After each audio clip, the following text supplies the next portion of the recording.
everyone, I'm Ellen Jaffe-Jones, the Veg Coach, and today I want to talk to you about the very controversial topic, does stress make you gain weight, and how is this connected to longevity? Stress has been one of those things that has been discounted and poo-pooed over the ages until there started being a whole lot of research on how this plays out in our daily lives. I want to welcome you here to the channel where I really focus on sharing tips that I believe have helped me to, as some people have put it, age in reverse and do all the kinds of things that I do at the age of 71. Now, many factors affect longevity, and we can go with the whole genetic thing, but it's also about the quality of life that makes us want to get up and live and makes us feel like life is worth living. And there are so many things that can affect our level of stress, and today I really want to focus on how this actually affects us in a very physical, not just emotional and mental way as well. There are tons of studies on this now. I used to say there's no money in broccoli, and sometimes there's no money in doing research on things that won't translate into money for a pharmaceutical company to come up with a pill for that. But stress is one of those things we very much can control with or without medication, and I want to share with you today some ideas about how we go the non-medical route, the non-pharmaceutical route. There are many studies that are connected to stress, and one of them shows out of Yale University that chronic stress actually can cause us to just shut down over time. And maybe you know some people like that. Emotionally, they can't give, or it seems like they're walking around in a zombie state, just sort of a glaze over their eyes. That's kind of one clue that maybe they are on overload. And it's certainly something that can be dealt with medication, but preferably non-medical interventions, because as we all know, that can be a slippery slope, even though drugs can be effective, but other things can be effective in dealing with stress as well. My personal interest in this is because I feel like, without going there too much, I, like many of us, have just had a huge dump of stress in my life over decades, and definitely I would put myself in the chronically stressed category. And how we deal with it really does determine how well not only we live our lives on a day-to-day basis, but how long we actually live in the number of years and what kind of quality of life we have. I had a sister, and you may know from watching my previous videos, I'm the only adult female in my family who didn't get breast cancer. Mom, aunt, and both sisters did. And one sister from a very early age said, you know, after we had seen our aunt die at a fairly young age, it's not a matter of if I'm going to get cancer, but when. And I always thought that's got to be so stressful on her to think that that is the way her life is going to play out. And she did seem to be very stressed about a lot of things. In my opinion, seemed like she was overreacting, getting angry at little things. And I think part of this just kind of played into her level of stress over the years, and in my opinion, shortened her life way ahead of her years. She didn't need to die in her 70s and have so much suffering over time. And maybe you've had this experience where you get so stressed you can't think, or you feel like you're just checking out. Well, that is exactly what happens. Our central nervous system just can't handle it. And sometimes you see this in animals. They get so excited about trying to catch prey, they just go into this nervous system response where they are totally focused on what they are about to do, or they just are so checked out that they can't even do anything else other than focus on the prey that is making them feel so stressed. And their success determines on how well they deal with stress. And it does that way with humans as well.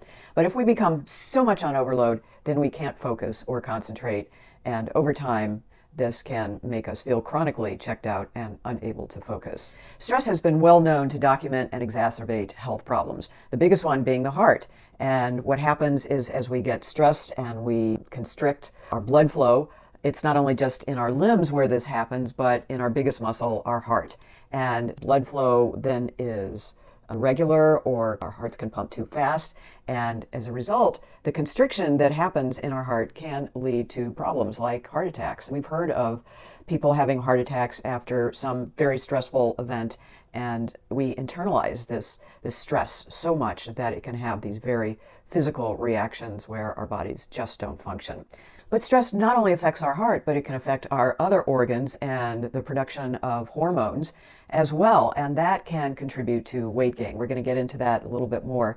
But all of these self-regulatory things that our bodies do without us really thinking about it, breathing, blood flow, our sense of well-being, all of this is affected by how our brain is processing our external environment, and it can really do a number. How many of us have gotten stage fright and all of a sudden you're just shaking and As a media consultant myself, I worked with a lot of clients in trying to tune that out. And we would focus on breathing and trying to just relax, just to let things go. Recognizing the relationship between stress and the hormones that react to it, especially as they are connected to hunger or overeating, is the first step in understanding how we deal with it. Now, with this time of year, it is so stressful and there's food all around. Somebody just sent us a big box of butter-filled cookies, not recognizing, of course, that we are vegan, but these are the kinds of snacks and foods. At my office where I work, clients are sending all kinds of unhealthy snacks, candy bars, things that people use to deal with stress. And that's like the opposite thing you want to be doing if you are in a stressful situation. But understanding how the body reacts and how cortisol is this adrenal hormone that really controls what we are doing to deal with stress. Cortisol is essential for many functions in our body. It controls blood sugar, it helps to reduce inflammation, and it also regulates your metabolism. And when it is out of whack, we are just trying to satisfy ourselves by eating. And that's the connection where when the levels are not well controlled, then we tend to binge eat. And that is just something that if you understand that connection, if you feel that urge, it may be something you can control. Believe it or not, I considered myself overweight as a child, as a young adult. And that's one of the reasons I got so interested in writing health and fitness books, because I felt like I had read so many of them. By the time I was ready to write a book, I had a very deep knowledge of the various diets that I had, not only I had used, but so many of us of my age have used in the past. High protein diets, which worked in the short term, and you'd feel great until you went off those diets, and then often we would gain the weight back double or triple fold. And many women my age I have known and certainly have experienced myself have gone through this yo-yo dieting until finding, at least for myself, a whole foods vegan diet where if I get hungry, I eat. It's pretty much that simple. And I eat foods that are very tasty and satisfying. And that's how I accommodate those urges to eat, which are very normal and certainly makes us survive. And it's important that we do not starve ourselves, because if we do that, then our body goes into starvation mode. And then when we find food, it's like, oh, we got to eat for the next famine, which we don't have famine so much in Western civilization anymore. So it's important to understand this connection so that we don't connect to these stress-induced behaviors. Let's talk about stress management. There are a few very tried and true ways of getting at this. And of course, the first one, the obvious one, exercise. I think I've shared this in other videos, that my favorite running shirt out there is running is cheaper than therapy. But if you need therapy, if you do need to talk to somebody, then you definitely should do that. But the interesting thing about running is at a certain point, and this is different for everyone, and I found this on my training runs with my local running club members, is that about 2 or 3 miles into it, maybe sooner, there's something that happens in your brain. And it's this, another t-shirt comes to mind: what is shared on the long run stays on the long run. At some point, the endorphins, the hormones released by running, just allows you to relax, and it's often called the truth serum, that allows your brain just to kind of open up and share with other people. And it's like when you run, especially the distance running where you're not going all out, but it's just sort of a more relaxing meditative thing that you're doing, that your brain relaxes as well and you become more open to sharing. Not so much different than having alcohol. So which is healthier? I'll let you make that choice. But running it can be very relaxing. And often now we find that psychologists, psychiatrists are offering exercise, specifically running to younger people, as a first choice over medication, trying that first. So I really highly recommend, even if it's just walking. Walking is greatly underrated. It is a fabulous way to just go and take your mind off of what you're stressing about. And stress-related hormones, the cortisol in particular, is that if you are not fully regulated, you not only gain weight overall, but it tends to pile up in your stomach. And that's often one way of possibly observing someone who might be undergoing chronic stress. So to be able to build into exercise in your daily routine, it's just so important to find something that works for you. It can be going to a 1-hour yoga class. It can be going to a meditation class. There are many places around in my area where you can go for free meditation. And so check into that, Google it, And you might be surprised that you'll find some of these places where it doesn't cost a whole lot of money, if anything, to just join with other people in some kind of outdoor yoga, outdoor meditation. If you can get outside, it's even more relaxing. But just taking a simple walk by yourself for 10 or 20 minutes can do a great deal just to get that stress out of your life, even if it's just for the moment. So the cool thing about exercise is that it releases so many feel-good hormones like adrenaline and just the excitement of being with other people and doing some kind of program together can just do wonders for making you more not only relaxed, but just feeling happier. And so I invite you to check out the many activities that are in so many communities, especially since we don't have to be quarantined anymore. Take advantage of programs at gyms or community centers that will help you to just chill out. It's such a much better way to live and to enjoy life and to find, your reason for living. The Blue Zones have that quality, that component of their life is to find a reason to live.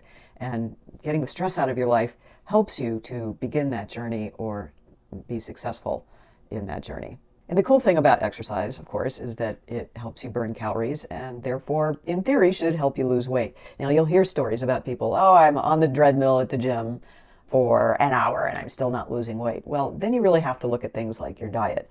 And it's always this calories in, calories out. Yes, some calories are better calories than others. You'll hear that as kind of an excuse to kind of get off that mantra of calories in, calories out, but it really does play out in the long run. It is harder to lose weight as you grow older, and we tend to be more stressed as we grow older. So those things working in conflict may be the challenge that you face when it really comes to losing weight. But if you eat enough calories to feel satisfied, but eat not so many calorie-dense foods like meat and dairy, and more water-filled foods that don't have so many calories, that are lower on the glycemic index, as we would call them, like fruits, berries, even better because think of foods that have water in them, celery. But if you eat enough of it, you will feel full. You will. You may be hungry a few hours later, but then you can eat some other healthier foods for you and just feel satisfied, because when you're not satisfied, that may make you binge on foods that are not as healthy for you, especially this time of year with all the cookies and cakes that are around. They have so much sugar, and as we've discussed in other videos, sugar is very addictive. So you don't want to go there. I know it's the holidays, you just have to do the best you can. But here's the thing, managing stress is not only about controlling weight, but it's also about controlling longevity. And so many people will say, that's all in your genes, and doctors' forums will ask, how long did your parents live? But it is important to have a good quality of life, and taking this holistic approach about diet, exercise, and mental well-being is just important to how many years we are able to pack on to our lives. And it is really important that you take this balanced approach. And if you do eat cookies this afternoon, don't beat yourself up tonight, and just understand that tomorrow is another day. Being able to relax, and maybe you'll need to come off things like caffeine. I know that I personally need to do that as well. I have this love-hate with caffeine. I know that caffeine helps me write better and maybe arguably talk better.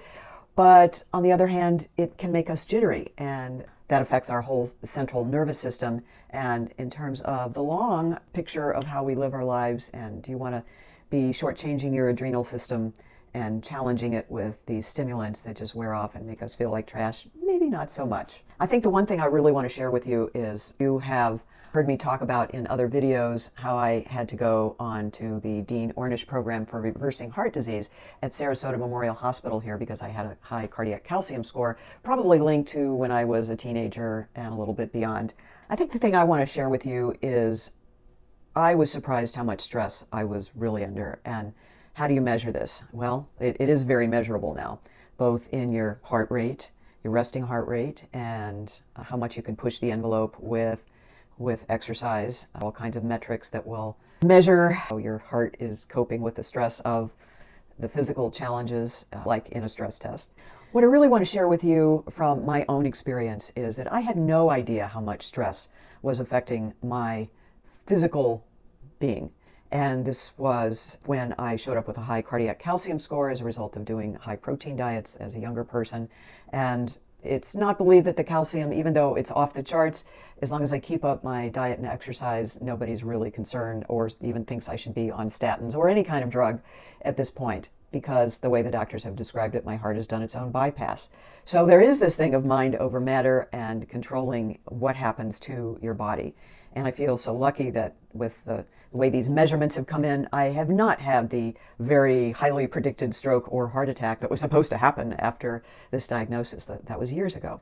And even John McDougall, the doctor who also came up with a high cardiac calcium score, has a whole video saying, this is old calcium and I don't need to be concerned about it.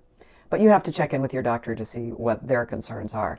The point of all this is that when I went through the Dean Ornish program for reversing heart disease, which was what was prescribed at that point once they determined the cardiac calcium score was so high, that the program starts out in the morning. It's a 4-hour program several times a week where you exercise for an hour and they take all kinds of measurements. You're connected to a heart rate monitor and you work with an exercise physiologist, so it's not just a personal trainer.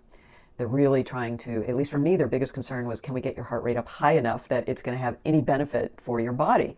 And the answer was yes. And believe me, I did all kinds of wild and crazy things just trying to get my heart rate up, and it worked. So it brought my already low cholesterol level. I had cholesterol, my total cholesterol was in the 140s. As a vegan, it should be. But they brought it down to 103, and that's where they wanted it to be. So they reduced the fat intake. And again, this is because I am technically diagnosed now as a heart patient. So the point being, they used exercise and they used a low-fat, whole foods, vegan diet, not just, glomming on avocados and oil.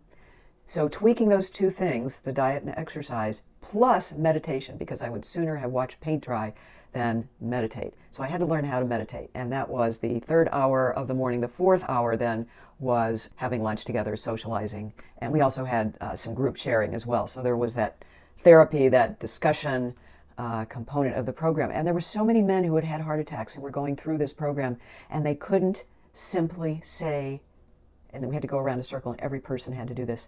We were asked, how do you feel?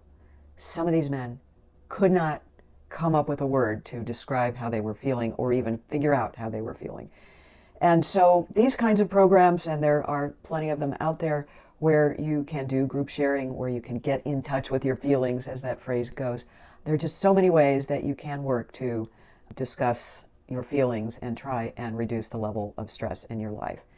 So I invite you also to check out my video on stress in the holiday time that we're going through and how we deal with that. Lots of good tips on how to deal specifically with holiday stress. And, just because it's New Year's Eve, New Year's Day, the stress will not disappear from your life.